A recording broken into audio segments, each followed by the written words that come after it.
This comes with Windows 10 Home. What the? Come on, let's get rid of that Windows Home. Let's get some Windows Pro. Copy and paste my code from the description. You can also get Office 2019. Just paste my code. Woof, it's Windows Pro time.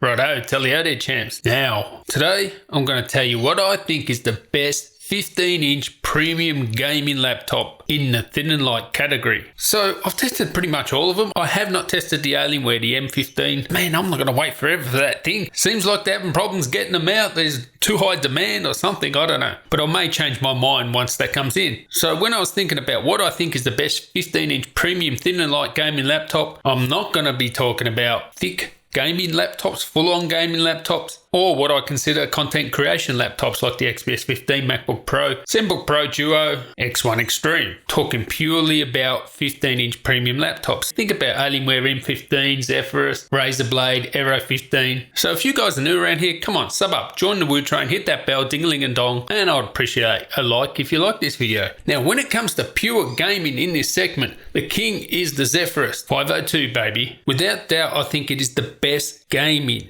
Now, I'm going to talk about what my best overall laptop is and content creation, but when it comes to gaming, the Zeph is the king in my books. G-Sync monitor, I think it's got the best display, 240Hz, 3 millisecond response. You know, not many have G-Sync. Pretty much where every other thin and light has like a RTX 2070 Max Q, this one has a full RTX 2070, which pretty much beats the RTX 2080 in the Razer Blade. That's how much gaming performance you're getting in this thing. Now, as an overall laptop, as a daily driver and that, there are better laptops, even for content creation. But for pure gaming, I think this is the one. It's loud AF. It is loud. But there's one great thing about this. You put it in silent mode, you're still getting performance pretty much like some of the other thin and light premium gaming laptops. And it's in silent mode. And that's how I'd love to game on that thing. So gaming, that's the one. For content creation, Aero. Aero is the king for content creation. Reason being, good battery life, best calibrated displays, 2 M.2 drives. So you can have your OS and apps on one drive and your content on another drive.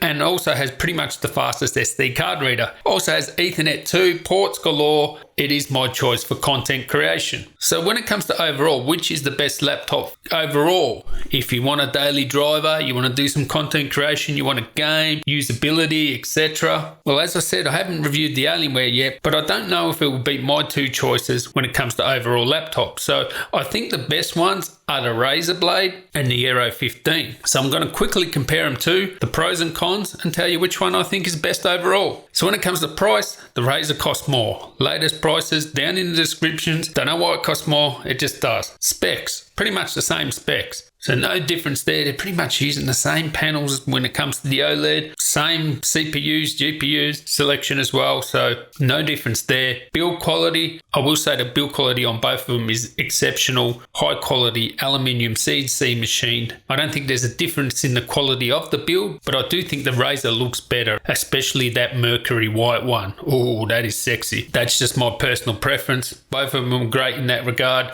You can check up the specs now. Yeah, look. There's a bit of a difference in thickness and weight, but really handling both, you can't really tell the difference. The real big difference is the Aero's port situation, right? More ports, you get Ethernet, you get 2 M.2s, you get SD card reader. So it's just a more versatile laptop for daily use as an overall laptop in that regard. When it comes to the keyboard, it's sort of a bit strange because I do prefer the feel of the Gigabyte's keyboard, but the Razer keyboard is a compact keyboard, which I prefer over a full size. They both have great RGB. You don't have to worry about that. And with the full-size keyboard is the trackpad moves to the left slightly, which if you're a left-hander, you like it. But for me, it just ruins the ergonomics a bit. So I prefer the feel of the Gigabyte keyboard, but I prefer the layout of the Razer's keyboard. When it comes to trackpad, the same thing again, right? Because the trackpad's a bit left on the Aero, feels a bit weird compared to the trackpad on the Razer, which feels better to me. It is a slightly better trackpad, and it's also in the center. There's nothing wrong with the trackpad. It's actually really good now, but the ergonomics are compromised a bit by the keyboard. When it comes to displays, I think I already covered this, but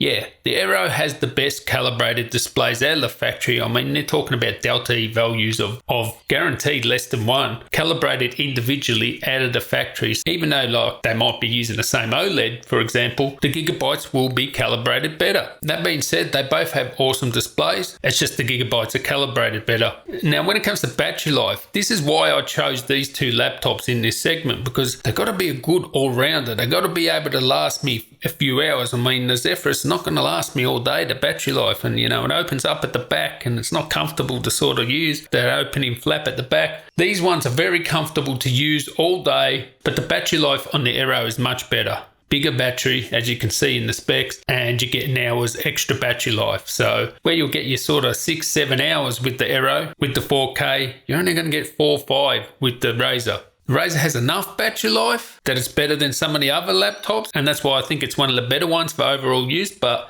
still the Aero has better battery life. Now, when it comes to performance, it's a bit hard for me to compare exactly. I've got an RTX 2080 Max-Q with the Razer and I've got an RTX 2070 Max-Q with the Aero, but the Aero is better in terms of performance. It has more thermal capacity. Like if you were gaming, say, Battlefield, the CPU clocks on the Aero would be the same as the Razer that is undervolted by -100 millivolts. You're really going to have to just look at a benchmark to really tell the difference. Although I will say the Razer is a bit quieter, so I like that. They're both upgradable in terms of RAM and SSD, so there's no difference there. And my overall conclusion is, which is the best thin and light premium gaming laptop? Aero.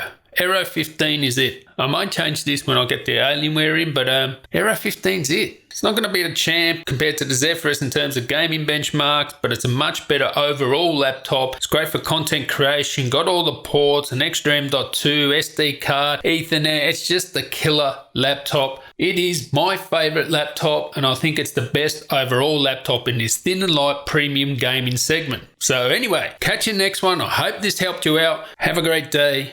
Tally ho.